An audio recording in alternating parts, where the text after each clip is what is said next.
Welcome to Books and More, the channel where ideas, economics, and human insight come alive through powerful books. Today, we explore Fault Lines, How Hidden Fractures Still Threaten the World Economy by Raghuram G. Rajan, a brilliant and thought-provoking work that reveals the deep imbalances shaping our modern world. This book takes you beyond numbers and charts, uncovering the moral, political, and structural cracks beneath global prosperity. Stay tuned as we dive into the lessons, warnings, and timeless wisdom within Fault Lines, a book that helps us understand not only past crises, but the fragile future we're still building today.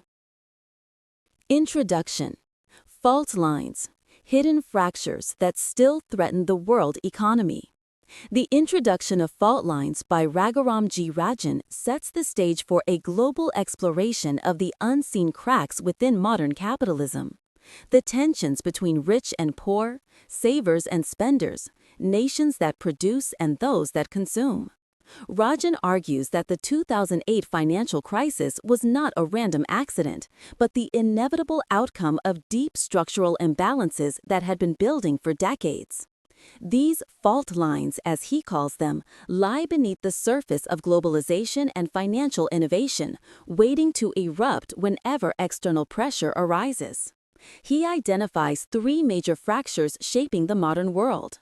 First, the growing domestic inequality in advanced economies, like the United States, where stagnant wages and fragile safety nets pushed households toward debt-fueled consumption. Second, the global trade imbalances between countries with excessive savings and those with excessive borrowing. And third, the fragile financial systems that amplify shocks instead of absorbing them. Rajan's tone is both analytical and cautionary. He warns that without fundamental reform, the same dynamics that caused the last crisis will inevitably cause the next, only in different forms. For him, the challenge is not to suppress the forces of capitalism, but to rebalance them, ensuring that the pursuit of profit does not undermine social stability. Through this lens, Fault Lines is not just an autopsy of the past, but a warning for the future, urging policymakers, economists, and citizens alike to recognize that prosperity without balance is an illusion, and that the true measure of progress lies in the resilience and fairness of the system itself. Chapter 1. Let Them Eat Credit. In Chapter 1 of Fault Lines, Raghuram G. Rajan explores how the United States used credit expansion as a substitute for solving deep social and economic inequality. He argues that for decades, rather than addressing the root causes of stagnant wages and shrinking opportunities among the middle and lower classes, American policymakers relied on easy credit to maintain the illusion of prosperity. The result was a fragile financial structure built on debt, consumption, and political convenience. Rajan begins by describing how wage growth for the middle class stalled from the 1970s onward, even as productivity and corporate profits soared. Globalization and technological change rewarded skilled workers but left many others behind. Instead of investing in education or social safety nets to help people adapt, politicians turned to an easier, faster solution: make borrowing cheaper and more accessible. Through mortgage subsidies, government-backed housing loans, and financial deregulation, millions of Americans were encouraged to buy homes they could not truly afford. This policy was politically expedient. It gave voters a tangible sense of progress and kept the economy growing through consumption. However, Rajan highlights that this democratization of credit was, in fact, a hidden redistribution mechanism, not of wealth, but of risk. The poor and middle class were loaded with debt, while the financial elite profited from the boom in lending, securitization, and speculation. Wall Street turned these risky mortgages into complex financial products, while Washington celebrated record home ownership rates as proof of success. The tragedy, Rajan notes, is that this system depended entirely on perpetual optimism, on the assumption that housing prices would always rise and that borrowers would always find a way to pay. When the bubble burst, the illusion collapsed. Millions lost their homes, banks failed, and the U.S. government was forced into massive bailouts. Yet Rajan insists the true failure was not financial, but moral and structural. Society chose to mask inequality instead of confronting it. From Rajan's perspective, the U.S. did not just experience a banking crisis, it experienced a crisis of trust and responsibility. Credit became the political painkiller for a wounded middle class, and finance became the tool of social policy. The result was a fragile system that rewarded risk-taking over reform, debt over discipline, and illusion over integrity.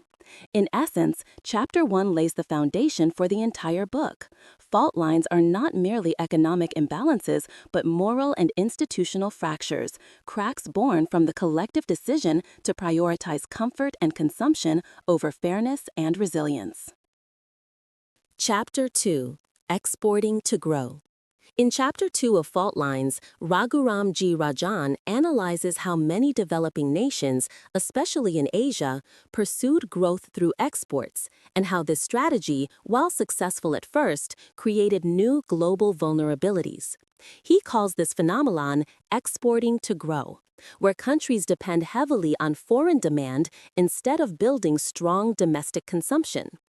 Rajan explains that after the crises of the 1980s and 90s, developing nations such as China, South Korea, and others in Southeast Asia realized that domestic demand was too weak and unstable to sustain growth.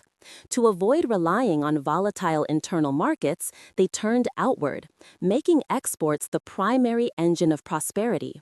Governments supported manufacturing, undervalued their currencies to stay competitive, and kept wages low to attract foreign investment. This model fueled astonishing growth, lifting millions out of poverty and transforming Asia into the world's factory. However, Rajan points out the hidden fragility behind this success. By depending on exports, these economies became overly reliant on the consumption of others, particularly the United States. The American consumer, fueled by cheap credit and loose monetary policy, became the final buyer for goods produced across Asia. Thus, a symbiotic but dangerous relationship emerged. Developing nations saved and lent, while rich nations borrowed and consumed. The world economy became unbalanced. Savings piled up in one part of the globe, while debt exploded in another. Rajan emphasizes that this imbalance wasn't accidental, but a deliberate outcome of policy choices. Countries like China accumulated massive foreign reserves to protect themselves from future crises. Yet, by doing so, they recycled capital back into U.S. financial markets, funding America's debt-fueled lifestyle. Meanwhile, in the West, low interest rates and an appetite for cheap imports masked deep structural problems, such as stagnant wages and weak productivity growth. He also observes that the export-led model has limits. As global demand slows or crises hit, export-dependent countries face sharp contractions. Without robust domestic markets, they struggle to maintain growth. Moreover, constant focus on exports often distorts income distribution, keeping workers' wages low and wealth concentrated among industrial and political elites. Rajan calls for a rebalancing of growth. Nations must strengthen their internal demand and allow consumption and wages to rise naturally with productivity. He warns that the world cannot rely forever on the American consumer as its buyer of last resort. When U.S. households can no longer borrow and spend, the entire export system trembles. True global stability, he argues, requires every country to share the burden of sustaining demand. In conclusion, Chapter 2 reveals a critical global fault line, the dependency between savers and spenders, producers and consumers. Rajan's message is clear. Sustainable growth must come from within, not from exporting problems abroad. A healthy world economy, like a healthy ecosystem, must be balanced, with each nation strong enough to stand on its own demand rather than leaning endlessly on the weakness or indulgence of others. Chapter 3: Flighty Foreign Financing. In Chapter 3 of Fault Lines, Raghuram G. Rajan analyzes another dangerous fracture in the global economy, the dependence on volatile foreign capital. He describes how developing countries eager for growth opened their economies to foreign investors in the 1990s and early 2000s. Initially, the results were dazzling: booming stock markets, surging property values, and a sense of prosperity. Yet behind this glitter, Rajan reveals, was a fragile structure built on hot money, capital that arrives quickly but departs even faster. He compares this to running a bank without deposit insurance. When confidence disappears, everyone rushes for the exit. That is exactly what happened during the Asian financial crisis of 1997, when billions of dollars fled Thailand, Indonesia, and South Korea overnight. Currencies collapsed, companies went bankrupt, and economies plunged into deep recessions. Rajan argues that these crises were not random shocks, but inevitable consequences of relying on short-term foreign funds for long-term development. The problem, he explains, is not foreign investment itself, but how it is used. Many countries borrowed heavily to finance speculative real estate or politically driven projects, believing that growth would continue indefinitely. When global interest rates rose or investor sentiment shifted, the capital vanished, leaving behind debt and despair. After these painful lessons, nations changed course. They began to accumulate foreign reserves and save excessively, determined never to depend on the West again. China, South Korea, and others built up massive surpluses and became lenders to the very countries that once financed them, especially the United States. As Rajan notes, the borrowers became the lenders. But this new arrangement simply shifted the imbalance rather than solving it. Developing nations exported capital and goods, while rich nations, especially the U.S., absorbed both through consumption and debt. Rajan calls this a global cycle of dependency. When emerging economies save too much and advanced economies spend too much, the entire world becomes unbalanced. The U.S. consumer became the buyer of last resort, sustaining global demand through credit and imports. This dynamic inflated financial bubbles in America and exported instability worldwide. He contrasts this with countries like India and Brazil, which learned to grow by strengthening domestic demand and institutional reforms, rather than chasing volatile foreign money. True resilience, Rajan argues, comes from building internal strength, productive investment, skilled labor, and credible governance, rather than relying on fickle external flows. In closing, Rajan emphasizes that foreign capital is not the enemy. It is a test of a nation's discipline and governance. If used wisely for long-term investment, it can accelerate development. But when treated as easy money or a substitute for reform, it becomes a source of crisis. Ultimately, flighty foreign financing exposes a painful truth of globalization. In a world where capital moves at lightning speed, nations without firm foundations are always one panic away from collapse. True stability, Rajan concludes, lies not in chasing foreign money, but in earning the trust of one's own citizens and building an economy that stands on its own feet. Chapter 4: A Weak Safety Net. In Chapter 4 of Fault Lines, Raghuram G. Rajan examines one of America's most fragile foundations, its weak social safety net, which amplifies economic crises and fuels political instability. Unlike Europe, where robust welfare systems cushion citizens during downturns, the U.S. relies heavily on markets and individual responsibility. Rajan argues that this system, once a source of flexibility and resilience, has become a vulnerability in the modern global economy. He begins by contrasting post-war Europe and the U.S. After World War II, European nations invested heavily in public health care, unemployment insurance, and education, ensuring that people could survive temporary economic shocks without losing stability. In contrast, the U.S. trusted markets to self-correct and expected workers to adapt quickly. But as globalization and automation deepened inequality, American workers were left exposed, losing jobs faster, facing shorter benefits, and often losing health insurance alongside employment. Rajan highlights the phenomenon of jobless recoveries. After the recessions of 1990-91 and 2001, economic output rebounded, but jobs did not return at the same pace. Millions of workers were left behind, with limited support and dwindling savings. This created widespread fear and insecurity, not just economic, but emotional and political. Politicians, pressured by anxious voters, turned to aggressive stimulus policies, forcing the government and the Federal Reserve to prop up the economy with low interest rates and easy money. He calls this the political fear of unemployment. Because the U.S. lacks strong welfare programs, every rise in joblessness becomes a political crisis. As a result, policymakers repeatedly resort to short-term fixes, cutting interest rates, expanding credit, and stimulating demand to restore confidence. But these policies sow the seeds for the next crisis, creating cycles of boom and bust. America, Rajan argues, has become the world's first responder to global recessions, stimulating demand to protect domestic jobs, while other nations passively depend on its consumption.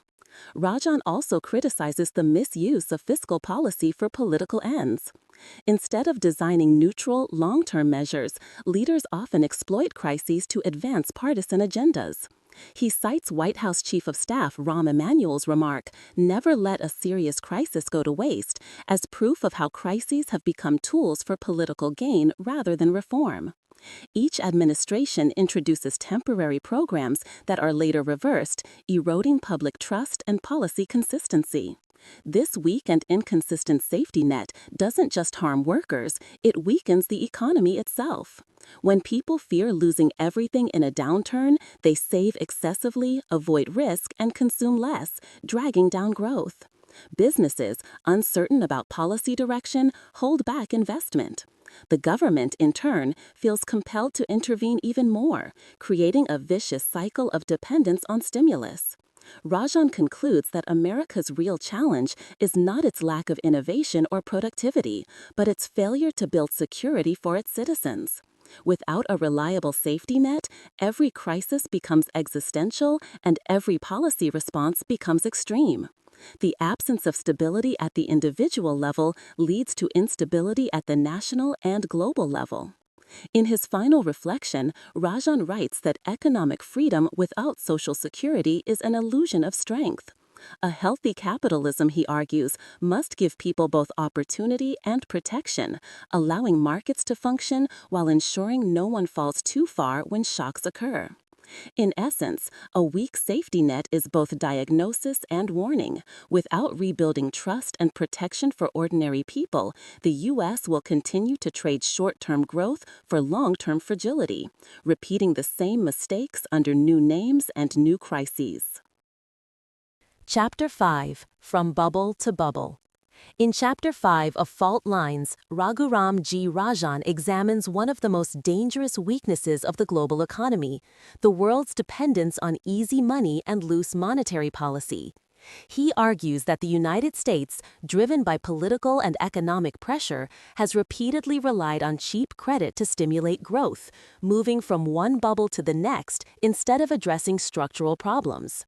Rajan begins by describing the illusion of stability during what Ben Bernanke called the Great Moderation, a period when economists believed they had finally mastered business cycles through smart monetary management.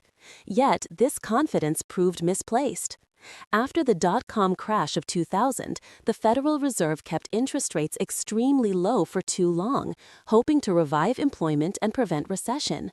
The result was an explosion of cheap credit, which flowed into real estate, inflating the largest housing bubble in American history. He argues that this policy was not purely economic, but deeply political. Because the U.S. lacks strong welfare protections, politicians and the Federal Reserve faced intense pressure to maintain jobs and incomes. Instead of fixing social imbalances through education, retraining, or fiscal reform, they used monetary policy as a substitute for social policy. Cheap credit became the bandage covering deep inequality. However, easy money distorted incentives across the financial system. Banks and investors, confident that the Fed would always step in during crises, took on even greater risks. Financial markets lost discipline as greed and leverage replaced caution. Rajan compares the Fed to a doctor who keeps administering morphine to a patient in pain. Each dose brings temporary relief but worsens the addiction. After the tech bubble came the housing bubble. After that, the credit and sovereign debt bubbles. The economy became dependent on financial stimulation rather than productivity and reform. Rajan also critiques the blind faith in macroeconomic models that ignored human behavior. Economists treated finance as a neutral channel between savings and investment, overlooking how risk perception and herd mentality shape real-world outcomes. By focusing only on inflation and output, policymakers failed to see that cheap money was fueling speculation and moral hazard across global markets. When the Fed finally raised rates, the illusion shattered. Subprime borrowers defaulted, mortgage-backed securities collapsed, and the entire global financial system was exposed. Rajan insists that this was not just a housing crisis, but a crisis of confidence in monetary policy itself, a warning that central banks cannot fine-tune the economy indefinitely without unintended consequences. In his conclusion, Rajan emphasizes that the pattern of bubble to bubble reflects a deeper institutional weakness, the obsession with short-term fixes. Policymakers act to avoid pain today, even if it guarantees greater pain tomorrow. True reform, he argues, must focus on building resilience rather than engineering perpetual growth. The world must learn to accept smaller, natural corrections instead of creating ever larger crises through artificial expansion. Ultimately, From Bubble to Bubble exposes the paradox of modern capitalism. The same mechanisms that create prosperity also sow instability when pushed too far. Rajan's warning is timeless. As long as cheap money replaces structural reform, the next bubble is already being built. Chapter 6. When Money is the Measure of All Worth. In Chapter 6 of Fault Lines, Raghuram G. Rajan explores a deeper and more philosophical fracture within modern capitalism, the moral decay that occurs when money becomes the ultimate measure of value. He argues that the financial system, once designed to serve the real economy, has evolved into a self-contained world where ethics, purpose, and social responsibility are replaced by profit, competition, and greed. Rajan begins by describing the mindset of Wall Street traders, individuals trained to see only numbers, not people. To them, a transaction is not about human consequences, but about gains and losses on a balance sheet. A short seller who bets against a company's stock doesn't see the workers who may lose their jobs. He only sees potential profit. This emotional detachment, Rajan notes, is both the strength and tragedy of modern finance. It allows for efficiency and objectivity, yet it erases empathy and accountability. He illustrates this with the Enron scandal, a case where innovation and manipulation became indistinguishable. Enron's executives built a corporate empire on deception, hiding debt through complex accounting tricks. Investors, analysts, and even regulators looked the other way because everyone was profiting, at least temporarily. The system rewarded cleverness, not integrity. Rajan points out that in a world where money defines worth, intelligence is easily confused with cunning, and success becomes the only morality that matters. The Latin phrase pecunia non olet, money has no smell, encapsulates this attitude.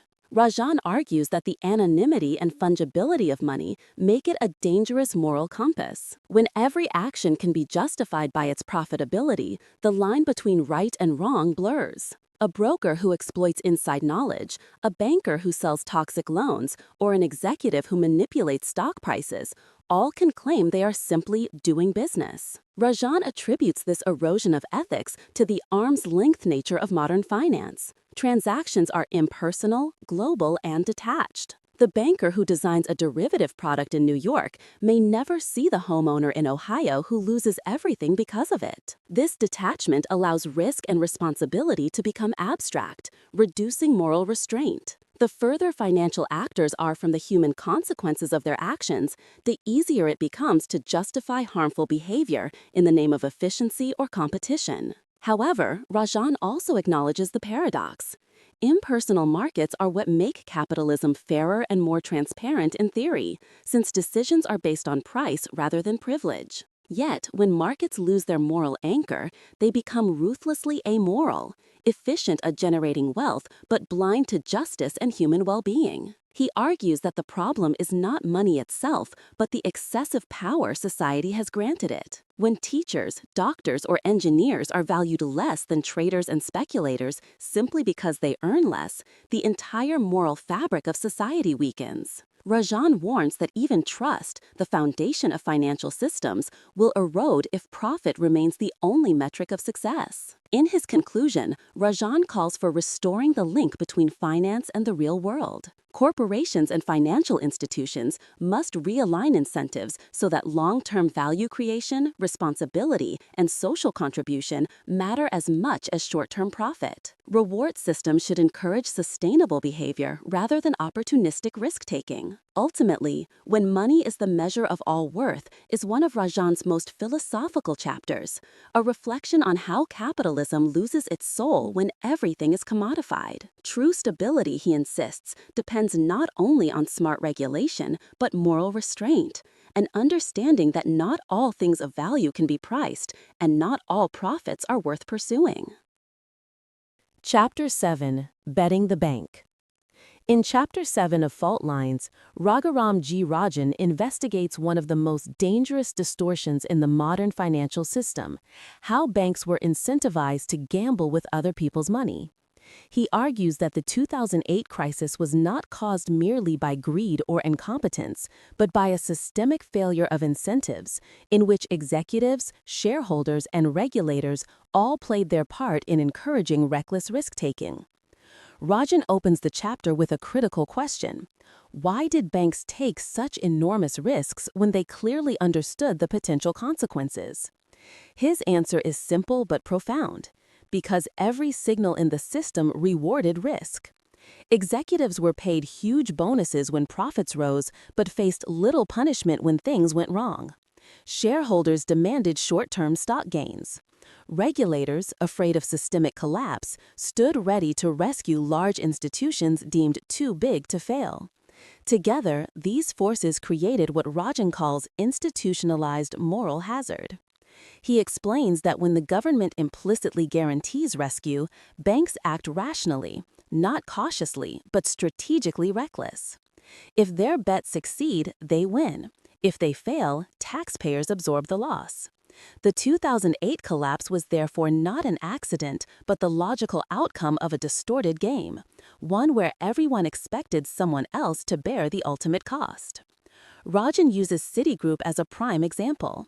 Before the crisis, Citigroup was praised for record profits and innovation, and its leaders were celebrated as financial visionaries.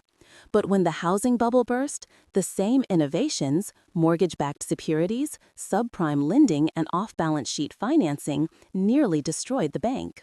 Rajan stresses that this was not about one institution's failure, but a reflection of a culture that glorified profit and ignored prudence. The markets, the media, and investors all celebrated risky behavior until it collapsed. He introduces the concept of tail risk, rare but catastrophic events that traditional models underestimate. Banks earned steady profits by taking on small, frequent gains while hiding massive potential losses that appeared unlikely. Yet when those unlikely events occurred, the entire financial system imploded. Because central banks and governments had repeatedly stepped in to prevent smaller crises, financial institutions became addicted to the expectation of bailouts, what Rajan describes as a broken traffic light system. When the signals are wrong, even the best drivers crash. Rajan doesn't absolve bankers of responsibility, but he emphasizes that they behaved rationally within the flawed system of incentives. A cautious manager who limited risk would appear unprofitable compared to competitors, and markets would punish his conservatism. In other words, prudence became a career liability. To fix this, Rajan proposes rebuilding discipline and accountability in finance. Banks must be allowed to fail, truly fail, so that risk takers face the consequences of their actions. Executives should have long-term compensation structures that penalize them for future losses caused by today's decisions. Shareholders must also bear responsibility for the institutions they own, instead of relying on the state as an insurer of last resort. Most importantly, governments must dismantle the assumption that big automatically means protected. In conclusion, betting the bank is not a moral indictment of individual greed, but a structural critique of capitalism without accountability. Rajan's central insight is that the system itself trained greed to become rational. When profits are private but losses are socialized, financial institutions will always bet the bank, not with their own money, but with the future of everyone else. Chapter 8. Reforming the Financial System. In Chapter 8 of Fault Lines, Raghuram G. Rajan turns from diagnosis to prescription, outlining how the global financial system can be repaired without destroying its innovative power. He argues that the solution is not to abandon capitalism or globalization, but to rebuild discipline, accountability, and fairness within the system that governs them. The goal, he says, is not to make finance smaller, but to make it healthier, more transparent, and more responsible. Rajan begins by explaining that after the 2008 crisis, the world faced two tempting but misguided reactions. The first was to blame markets and deregulation entirely, calling for heavy-handed state control. The second was to do nothing, trusting that the system would eventually fix itself. Both extremes, he argues, miss the point. Finance is indispensable. It channels savings into investment, risk into opportunity. But without proper guardrails, it easily becomes self-destructive. What the world needs is intelligent regulation, not more bureaucracy or blind faith in the market. He emphasizes that reform must start with restoring market discipline. Banks and financial institutions must be allowed to fail when they make reckless bets. As long as governments continue to rescue too-big-to-fail institutions, executives and investors will always take excessive risks, knowing they will be shielded from the fallout. Rajan calls for a credible, controlled bankruptcy mechanism that allows large banks to unwind safely, protecting depositors while punishing irresponsible management and shareholders. Next, he focuses on reforming incentives. Short-term bonuses and stock options, he argues, encourage dangerous behavior, rewarding immediate profits while ignoring long-term risk. Compensation structures should be redesigned so that executives are rewarded only after the true outcomes of their decisions are known, even years later. In other words, greed must be tethered to responsibility. Rajan also warns against the growing politicization of economic policy. Too often, governments exploit crises to push partisan agendas, expanding state power or favoring political allies under the guise of reform. True financial reform, he insists, requires independence, transparency, and a long-term vision, not reactionary populism. Politicians must act as referees, not players. Their role is to enforce fair rules, not manipulate outcomes. Another crucial element, Rajan says, is fairness and social trust. A financial system cannot survive if the majority of citizens believe it serves only the rich. The perception that bankers are rewarded for failure while workers lose their homes and savings breeds cynicism and populist anger. Economic reform must therefore be paired with social renewal, expanding education, ensuring upward mobility, and rebuilding the moral legitimacy of markets. Capitalism can only endure if people believe it offers opportunity for all, not privilege for a few. He also cautions against overregulation, which can stifle innovation and drive risky behavior underground. The answer, Rajan argues, lies in smarter, more adaptive frameworks, rules that focus on outcomes, not endless technical details. Regulators must understand markets deeply, not just punish them mechanically. In his conclusion, Rajan offers a simple yet profound insight. The goal of reform is not to eliminate risk, but to distribute it fairly. A stable economy doesn't mean one without failure. It means one where failure doesn't destroy the system. Every participant, banks, investors, policymakers, and citizens must bear the consequences of their choices. Ultimately, reforming the financial system is Rajan's blueprint for moral capitalism. He envisions a world where markets remain free but not reckless, where profit coexists with responsibility, and where governments protect fairness without suffocating innovation. True reform, he writes, is not about controlling finance, it's about teaching finance to fear its own excesses, so that it can once again serve humanity rather than dominate it. Chapter 9. Expanding Access and Opportunity in America. In Chapter 9 of Fault Lines, Raghuram G. Rajan shifts his focus from financial structures to the social and human roots of economic instability, the growing inequality of opportunity in the United States. He argues that the 2008 crisis was not only financial, but also a reflection of decades of political and social failure to provide equal access to education, employment, and upward mobility. Instead of addressing these issues, policymakers relied on cheap credit to simulate prosperity and hide structural inequality, a dangerous illusion built on debt. Rajan begins by observing that America's promise, the idea that hard work leads to success, has steadily eroded. For millions of Americans, especially those in lower and middle-income groups, real wages have stagnated while the cost of living, education, and healthcare has risen. As globalization and technology favored skilled workers, the less educated were left behind, trapped in declining industries and neighborhoods with poor schools and limited opportunities. Rather than reforming education and job training, politicians turned to easy solutions, expanding home ownership and consumer credit. Cheap loans gave families the appearance of wealth and progress, even as their incomes fell behind. Rajan calls this credit as compensation for inequality.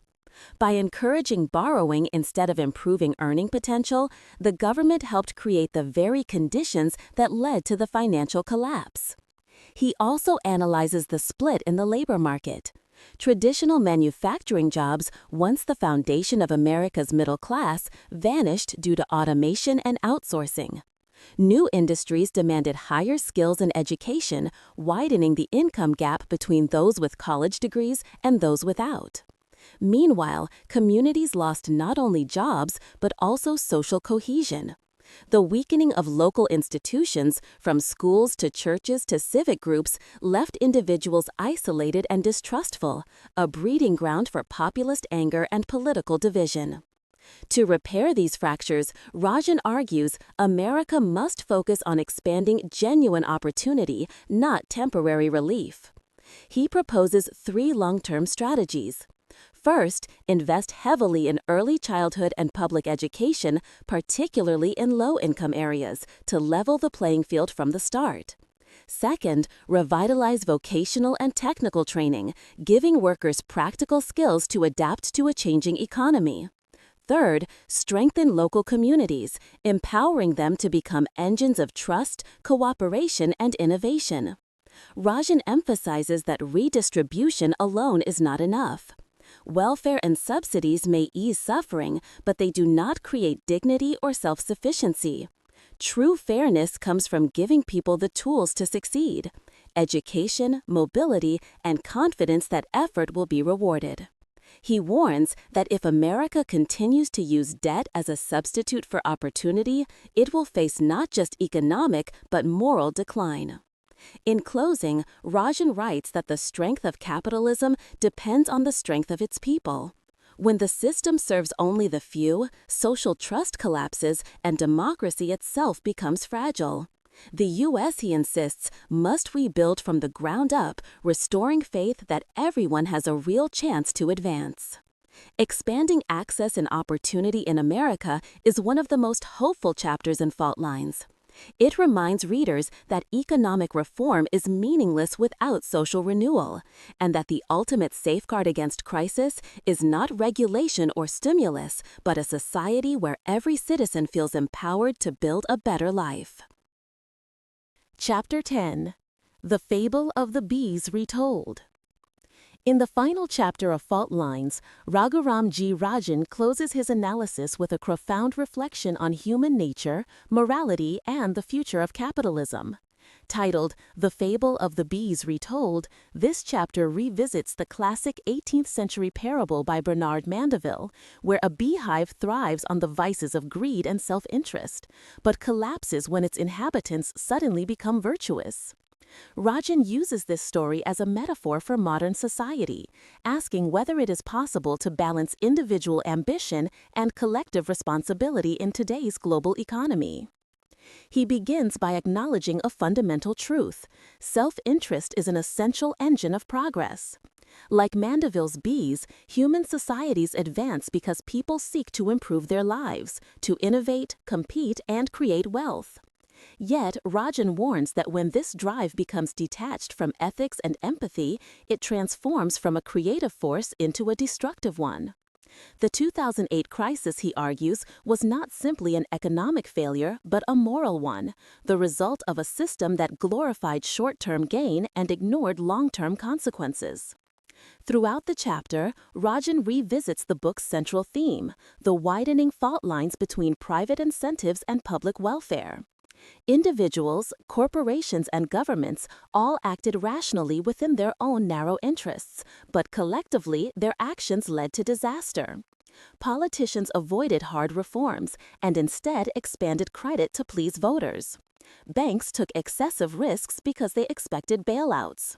Consumers borrowed beyond their means to maintain lifestyles they could no longer afford. Each group pursued its own benefit, assuming the system would absorb the cost, until it couldn't. Rajan argues that the true challenge of capitalism is not greed itself, but the failure to align greed with the common good. A healthy system, he says, is one where the pursuit of profit also produces value for society, where ambition is disciplined by accountability and morality. When financial markets, politics, and communities lose that balance, capitalism turns self-destructive, corroding trust, fairness, and cooperation. He warns that the world now faces a crisis of trust and legitimacy. Citizens no longer believe that the economic system works for them. They see it as serving only the powerful and well-connected. This disillusionment fuels populism, nationalism, and anger, forces that threaten both democracy and globalization. To restore stability, Rajan calls for a renewed social contract among individuals, businesses, and the state, one based on fairness, responsibility, and shared purpose. Reform, he insists, cannot rely solely on regulation or policy. It must begin with moral renewal. Every actor in the system, banker, policymaker, worker, or voter, must recognize their role in preserving integrity and balance. Governments should govern with prudence, corporations should operate with conscience, and citizens must resist the illusion that prosperity can come without effort or consequence. In his final message, Rajan returns to the metaphor of the beehive. Prosperity is possible only when each bee's flight serves both itself and the hive. The goal is not to suppress ambition, but to guide it, to create a world where self-interest and the public good move in the same direction. Ultimately, the fable of the bees retold is both an epilogue and a moral lesson. Rajan reminds us that no system can endure without trust, restraint, and shared responsibility. Capitalism, like a living organism, survives not through perfection but through balance. When profit is tempered by purpose and freedom by fairness, society, like the hive, can thrive again.